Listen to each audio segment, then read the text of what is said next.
एक सवाल पूछता हूँ तुमसे, अगर कल सुबह तुम्हारी जॉब चली जाए तो तुम्हारे पास कितने दिन का पैसा होगा?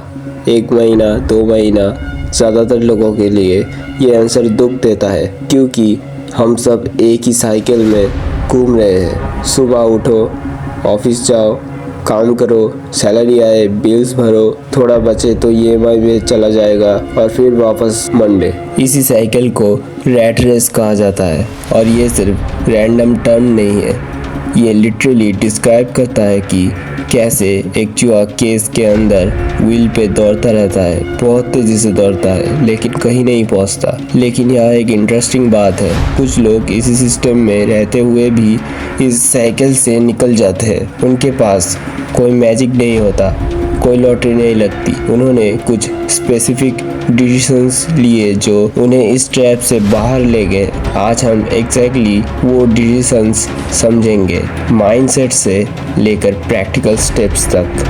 तो पहले जानते हैं कि रैट रेस असल में है क्या। इस टर्म का सबसे पहले जिक्र किया था रॉबर्ट कियोसाकी ने अपने किताब रिच डैड पुअर डैड में। उनका कोर आइडिया सिंपल था, रैट रेस वो सिचुएशन है जहां तुम्हारी इनकम डायरेक्टली तुम्हारे टाइम से बंदी होती है। तुम काम करना बंद करो, इनकम भी बंद हो जाती है। लेकिन इसका डीपर लेयर है, रैट रेस सिर्फ जॉब करना नहीं है, रैट रेस है जब तुम्हारी लाइफस्टाइल तुम्हारी इनकम के साथ बढ़ती रहे।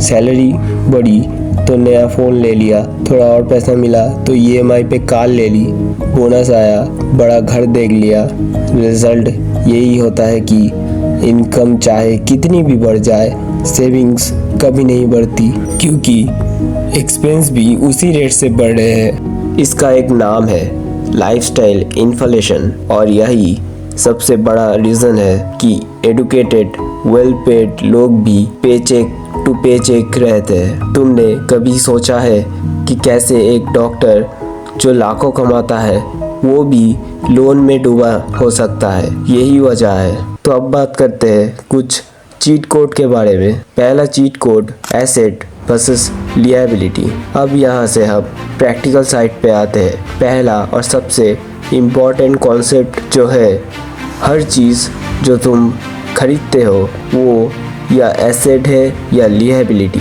एसेट वो है जो तुम्हारी पॉकेट में पैसा डालता है, लिएबिलिटी वो है जो तुम्हारी पॉकेट से पैसा निकालता है। ये सिंपल लगता है लेकिन ज़्यादातर लोग कंफ्यूज हो जाते हैं। घर को लोग एसेट मानते हैं, लेकिन अगर तुम उसमें रह रहे हो और ईएमआई भर रहे हो तो वो तब तक लिएबिलिटी है जब तक वो रेंट या इनकम जनरेट ना करे। जो लोग रैट रेस से निकलते हैं वो एक सिंपल रूल फॉलो करते हैं, पहले एसेट्स बाय करो फिर लिएबिलिटीज़। मतलब पहले स्टॉक्स, म्यूचुअल फंड्स, एक साइड बिजनेस या कुछ भी जो कैश फ्लो जनरेट करे, फिर जाके लग्जरी आइटम्स खरीदो। इसका मतलब ये नहीं कि तुम ज़िंदगी इंजॉय ना करो, इसका मतलब है सीक्वेंस सही रखो। सैलरी आए तो सबसे पहले एक फिक्स्ड परसेंटेज रखो, चाहो तो 20% या चाहो तो 30% डायरेक्टली एसेट्स में इन्वेस्ट करो। ऑटोमेटिकली बिना सोचे जो बचता है उसी में लाइफस्टाइल एंजॉय करो। अब आते हैं दूसरे चीट कोड में, मल्टीपल इनकम स्ट्रीम्स। ये वाला कॉन्सेप्ट तुम यूट्यूब पे बहुत सुनते होगे, लेकिन मोस्ट ऑफ द लोग इसे गलत समझते हैं। मल्टीपल इनकम स्ट्रीम्स का मतलब वो नहीं है कि तुम 5 अलग अलग जॉब्स करो और बर्न आउट हो जाओ। इसका रियल मतलब है अपनी प्राइमरी स्किल को डिफरेंट फॉर्मेट्स में मोनेटाइज करना। जैसे मैं वीडियोस बनाता हूँ, ये मेरी प्राइमरी इनकम है, लेकिन अगर मैं वही रिसर्च, वही स्क्रिप्ट्स यूज़ करके एक न्यूज़ शेल्टर भी बना सकता हूँ, एक कोर्स भी बना सकता हूँ, वो मैं सेम एफर्ट से मल्टीपल स्ट्रीम्स बना रहा हूँ। फाइनेंशियली इंडिपेंडेंट लोगों का पैटर्न ये होता है, उनके पास एटलीस्ट एक एक्टिव इनकम होता है जिसमें उनका टाइम और एफर्ट दोनों ही डायरेक्टली लगता है, और उनके पास एक पैसिव या सेमी पैसिव इनकम होता है जिसमें इनिशियल एफर्ट लगता है लेकिन बाद में वो खुद ही चलता है। Index funds, real estate, rental, digital products, royalties, ये सब एग्जाम्पल्स हैं। शुरुआत में दोनों को बैलेंस करना टफ होता है, इसीलिए एक्सपर्ट लोग ये एडवाइस देते हैं अपनी जॉब या प्राइमरी इनकम को मत छोड़ो जब तक दूसरा स्ट्रीम कंसिस्टेंटली कम से कम 6 महीने तक स्टेबल इनकम ना दे रहा हो। तीसरा चीट कोड है सेविंग्स रेट। ये असली गेम है। बहुत लोग सोचते हैं कि फाइनेंशियल फ्रीडम के लिए करोड़पति बनना पड़ता है, लेकिन रियलिटी में एक कॉन्सेप्ट है जो इससे ज़्यादा इम्पोर्टेंट है। सेविंग्स रेट ये है कितना परसेंटेज तुम अपनी इनकम का बचाते हो। Fire movement, financial independence, retire yearly का पूरा कॉन्सेप्ट इसी पे बेस्ड है। अगर तुम अपनी इनकम का 50% सेव करते हो तो रेगुलरली तुम 17 साल में फाइनेंशियल इंडिपेंडेंट हो सकते हो। अगर तुम 25% सेव करते हो तो ये टाइम बढ़ के 32 साल हो जाता है। मतलब छोटा सा डिफरेंस सेविंग्स रेट में तुम्हारे फाइनेंशियल फ्रीडम के टाइमलाइन को ड्रामेटिकली चेंज कर देता है। इसीलिए ये गेम सैलरी बढ़ाने का नहीं, ये गेम सेविंग्स रेट बढ़ाने का है। कभी कभी कम कमाने वाला इंसान ज्यादा कमाने वाले से पहले फ्रीडम अचीव कर लेता है, सिर्फ क्योंकि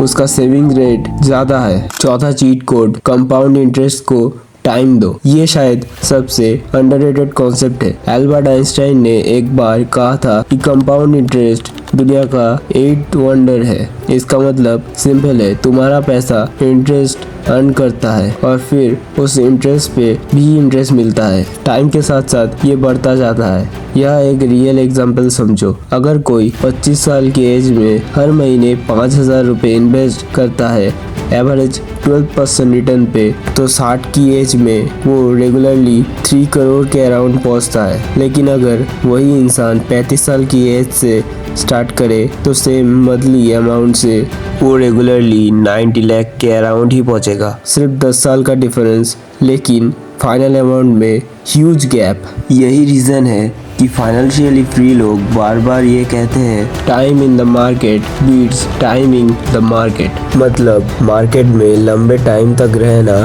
परफेक्ट इन्वेस्टमेंट या परफेक्ट मूवमेंट ढूंढने से ज़्यादा इम्पोर्टेंट है। जल्दी स्टार्ट करना ही सबसे बड़ा एडवांटेज है। असली माइंडसेट शिफ्ट। लेकिन ये सब स्ट्रेटजीज तब तक काम नहीं करेंगी जब तक एक माइंडसेट शिफ्ट ना हो। रैट रेस में लोग बार बार सोचते हैं मैं नेक्स्ट प्रमोशन के बाद रिलैक्स करूँगा, मैं ये बोनस आने के बाद सेव करना स्टार्ट करूँगा, लेकिन वो परफेक्ट मूवमेंट कभी नहीं आता क्योंकि गोल पोस्ट हमेशा थोड़ा आगे शिफ्ट होता रहता है। जो लोग इससे सक्सेसफुली निकलते हैं उनका माइंडसेट थोड़ा डिफरेंट होता है।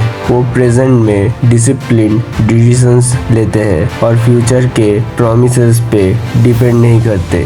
वो अपनी आइडेंटिटी को अपनी जॉब से अलग कर लेते हैं और मैं एक एम्प्लॉय हूँ से शिफ्ट करके मैं एक इन्वेस्टर हूँ जो करेंटली जॉब भी कर रहा है। ये छोटा सा माइंडसेट शिफ्ट बहुत पावरफुल असर डालता है उनके डिसीजंस पे। और सबसे इम्पोर्टेंट बात, वो पेशेंस रखते हैं। फाइनेंशियल फ्रीडम ओवरनाइट नहीं आती और जो लोग इससे एक्सपेक्ट करते हैं वो जल्दी क्विट कर देते हैं। ये बोरिंग कंसिस्टेंट छोटे छोटे डिसीजंस का रिजल्ट है जो 5, 10, 15 साल में कंपाउंड होके एक बड़ा लाइफ चेंजिंग रिजल्ट देता है। तो ये था वो चीट कोड जो लोग ढूंढते हैं, लेकिन सच ये है कि कोई मैजिक शॉर्टकट एग्जिस्ट नहीं करता। Asset first thinking, multiple income streams बनाना, हाई सेविंग्स रेट मेंटेन करना और कंपाउंड इंटरेस्ट को टाइम देना, यही है रियल प्रूवन फार्मूला। अगर तुमने आज से ये छोटी शुरुआत की, चाहे वो छोटा ही क्यों ना हो, तो कुछ सालों बाद तुम खुद पीछे देख के कहोगे कि ये डिसीजंस तुम्हारे लिए लाइफ चेंजिंग था। अगर ये वीडियो हेल्पफुल लगा तो लाइक करो, चैनल को सब्सक्राइब करो और कमेंट में बताओ तुम सबसे पहले कौन सा स्टेप अप्लाई करोगे।